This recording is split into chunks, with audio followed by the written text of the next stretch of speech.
تکبیر پڑھیے. اللہ اکبر اللہ اکبر لا الہ الا اللہ واللہ اکبر وللہ الحمد. سورۃ القدر عبس وتولی کے بعد اتری ہے. ایک رکوع ہے، 5 آیات ہیں، 30 کلمات اور 112 حروف ہیں. اور قدر کے کئی ایک معنی، لیکن مشہور معنی کیا ہے؟ فیصلوں کی رات، یعنی سالانہ فیصلے ہوتے ہیں اس رات میں. دنیا کے انتظام کے متعلق جو کام اس سال کے لیے مقدر ہوں وہ اس رات کو فرشتے لے کر اترتے ہیں. اور اسی رات میں قرآن نازل ہوا. بسم اللہ الرحمن الرحیم. انا انزلناہ فی لیلۃ القدر. انا بے شک ہم نے، انزلناہ ہم نے نازل کیا ہے اس کو. کس کو؟ قرآن مجید کو. کب؟ فی لیلۃ القدر، لیلۃ القدر میں. اور لیلۃ القدر رمضان کی راتوں میں سے ایک رات ہے، کیونکہ دوسری جگہ پر آتا ہے شہر رمضان الذی انزل فیہ القرآن. رمضان وہ مہینہ ہے جس میں قرآن نازل ہوا. اور سورۃ الدخان میں بھی آتا ہے انا انزلناہ فی لیلۃ مبارکۃ انا کنا منزلین. اور وہاں پر یہ بھی بتایا گیا کہ فیہا یفرق کل امر حکیم امرا من عندنا، کہ اس رات ہر حکمت والے کام کا فیصلہ کیا جاتا ہے اور وہ ہماری طرف سے حکم ہوتا ہے. تو انا انزلناہ فی لیلۃ القدر.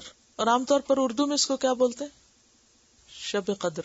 اردو میں قدر کا ترجمہ قدر ہی کیا گیا ہے، ورنہ قدر کے کئی ایک معنی ہیں. قدر و قیمت بھی، عزت، تقدیر، مقدار. تو عزت والی رات کیوں ہے یہ؟ کیونکہ اس میں ہر نیک عمل کی یا نیک بندوں کی قدر کی جاتی ہے، کئی گنا اجر زیادہ دیا جاتا ہے.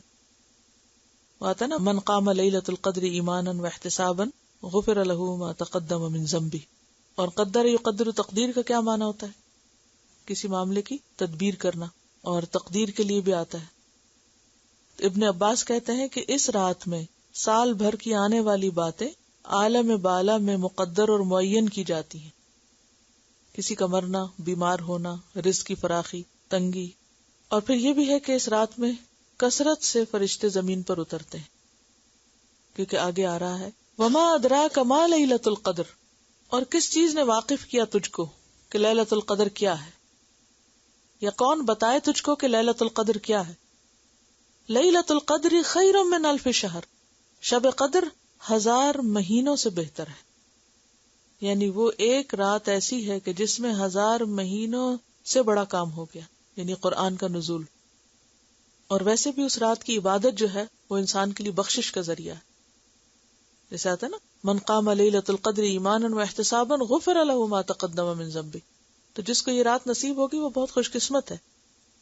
حدیث میں آتا ہے حضرت عائشہ فرماتی ہے کہ نبی صلی اللہ علیہ وسلم جب آخری عشرہ ہوتا تھا رمضان کا تو اپنا تہبند کس لیتے اور راتوں کو جاگتے اور اپنے گھر والوں کو بھی جگاتے. بخاری اور مسلم کی روایت ہے. ایک اور حدیث میں آتا ہے کہ حضرت عائشہ فرماتی ہیں کہ نبی صلی اللہ علیہ وسلم آخری عشرے میں جتنا مجاہدہ کرتے کسی دوسرے وقت میں نہ کرتے، یعنی بہت زیادہ عبادت کرتے تھے. اور حضرت عائشہ نے پوچھا تھا نا کہ اگر کسی کو لیلۃ القدر نصیب ہو تو وہ کیا پڑھے، تو آپ نے کیا دعا بتائی تھی؟ اللہم انک عفو تحب العفو فاعف عنی. یہ رات ایسی رات ہے کہ تنزل الملائکۃ، اترتے ہیں فرشتے. تنزل اصل میں تھا تتنزل، یعنی اترتے رہتے ہیں، یکے بعد دیگرے اترتے چلے جاتے ہیں، اور اس کثرت سے اترتے ہیں کہ زمین بھر جاتی ہے. فرشتوں کے لیے جگہ نہیں رہتی زمین پر، ساری زمین کو ڈھانپ لیتے ہیں. تنزل الملائکۃ والروح، اور روح بھی اترتے ہیں. روح سے مراد جبریل امین ہے. فیہا، اس میں. اور بعض نے کہا انسانوں کی روح ہے، لیکن ملائکہ کے ساتھ روح کا لفظ جب آتا ہے تو انسانوں کی روحیں نہیں بلکہ جبریل علیہ السلام ہی، کیونکہ ان کو روح امین بھی کہا جاتا ہے، روح القدس بھی کہا جاتا ہے. بِإِذْنِ رَبِّهِمْ، اپنے رب کے اذن کے ساتھ. من کل امر، من یہاں بے کے معنوں میں، یعنی بکل امر، ہر چیز کا فیصلہ لے کر، ہر چیز کا حکم لے کر. یعنی جو اگلے سال میں انسانوں کے مقدر ہوتا ہے اس کو لے کر اترتے ہیں.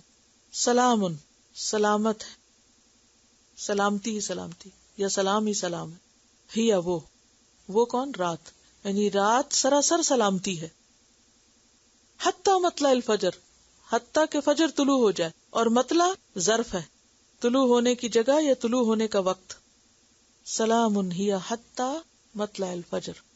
یعنی اس رات میں اتنے فرشتے اترتے ہیں، اتنی رحمت، اتنی خیر اور اتنی برکت اترتی ہے کہ ساری رات اس کا سلسلہ چلتا رہتا ہے. کوئی رات کے پہلے حصے میں جاگے، کوئی آخری حصے میں، کوئی پوری رات، جیسا بھی کسی کو توفیق ہو، جتنے بھی وہ خزانے سمیٹ سکے.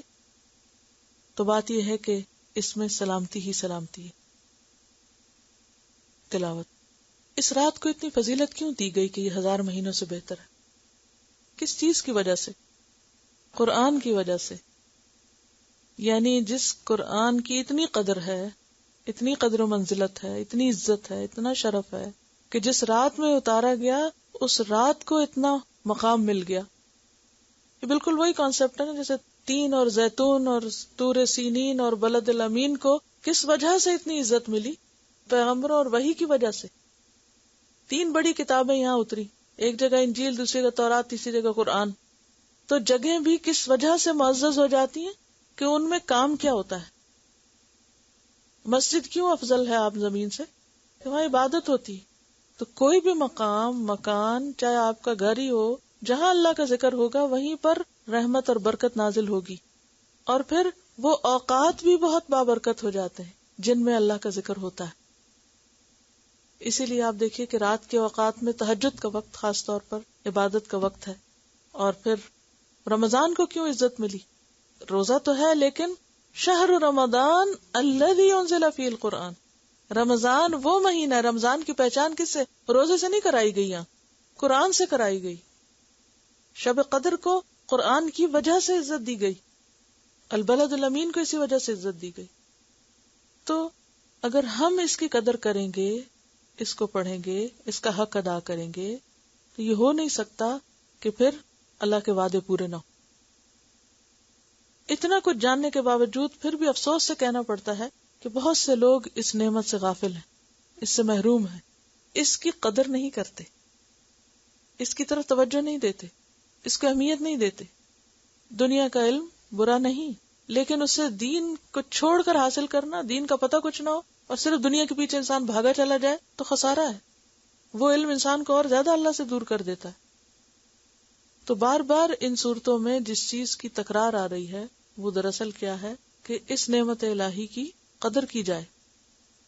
قرطبی نے ایک حدیث روایت کی ہے کہ جس شخص نے قرآن سیکھا مگر پھر اس کو بند کر کے گھر میں رکھ دیا یا لٹکا دیا، نہ اس کی تلاوت کی پابندی کی، نہ احکام میں غور کیا، قیامت کے روز قرآن اس کے گلے میں پڑا ہوا آئے گا اور اللہ کی بارگاہ میں شکایت کرے گا کہ آپ کے اس بندے نے مجھے چھوڑ دیا تھا، آپ میرے اور اس کے معاملے میں فیصلہ فرمائیں. جیسے ایک اور جگہ پر آتا ہے نا، القرآن حجت لک او علیک، یا تو قرآن تیرے حق میں حجت بنے گا یا تیرے خلاف بنے گا، یا تو تیری سفارش کرنے والا ہوگا یا تیرے خلاف مقدمہ قائم کرنے والا ہوگا. تو یہ کتاب کو معمولی کتاب نہیں. ہم اس کے لیے قدر و عزت و منزلت بس کتنی سمجھتے ہیں تو بس اوپر رکھ دیں، یا پھر یہ کہ اس کو چوم لیں، یا یہ کہ اس کو صرف ظاہری عزت و منزلت دیں، جبکہ جس مقصد کے لیے آئی ہے اگر وہ پورا نہیں کیا جائے گا تو صحیح عزت اور قدر و منزلت اس کی ہو نہیں سکتی.